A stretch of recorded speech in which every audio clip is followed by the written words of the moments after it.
شکر کیجئے لاہور کے موچی دروازہ میدان میں اس بار گٹر کا پانی ہی چھوڑا گیا۔ ایک بار یہاں حزب اختلاف کا جلسہ ناکام بنانے کے لیے سانپ بھی چھوڑے جا چکے ہیں، اور صاف پانی تو خیر پچھلے 70 برس میں کئی بار چھوڑا گیا۔ لاہور آج بھی خوش قسمت ہے کہ دیگر صوبوں کے عوام اور رہنماؤں کو وفاقی پالیسیوں سے جو بھی شکایات ہوں وہ اہل لاہور کو اعتماد میں لینا نہیں بھولتے۔ یہ الگ بات کہ لاہور سنتا سب کی مگر کرتا اپنی ہے۔ شیخ مجیب الرحمان نے 5 فروری 1966 کو لاہور میں ہی 6 نکات کی نقاب کشائی کی تھی۔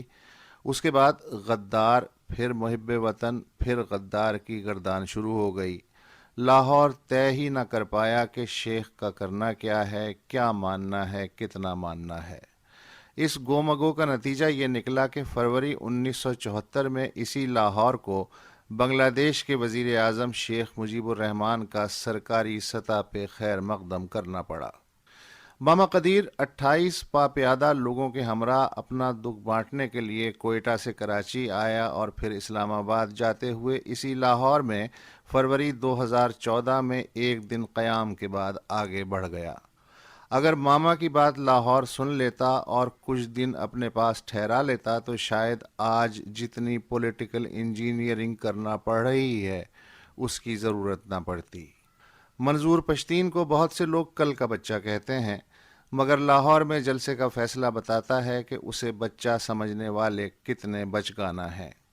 یہ تازہ ثبوت ہے کہ دیگر قومیتیں آج بھی وفاق کے اندر اپنی تکالیف کا مداوع کرنے کے بارے میں کتنی پر امید ہیں۔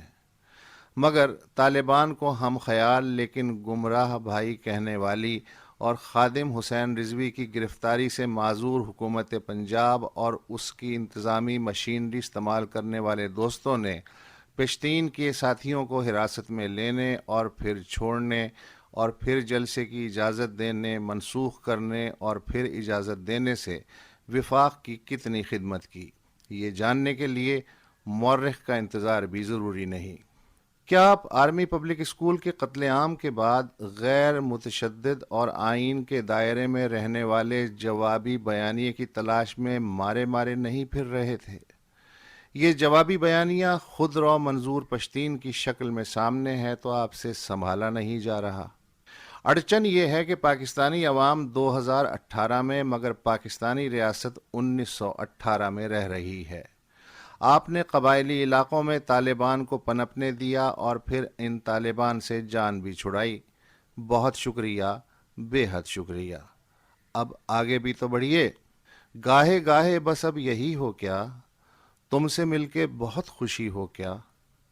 جو علاقے آپ نے گمراہ بھائیوں کی فسطائیت سے آزاد کروائے ان میں آئینی برابری کی فصل بھی تو بوئیں تاکہ مستقبل میں پاگل پن کا جھاڑ جھنکار پھر سے نہ اگائے۔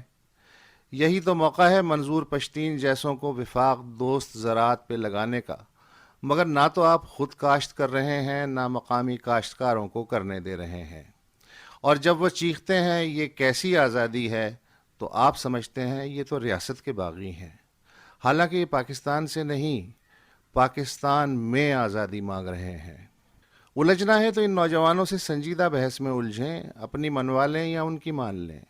ان سے نپٹنے کے لیے میڈیا بلیک آؤٹ یا اجرتی تجزیہ بازوں کی آڑ لے کے لونڈیہار پن نہ فرمائیے۔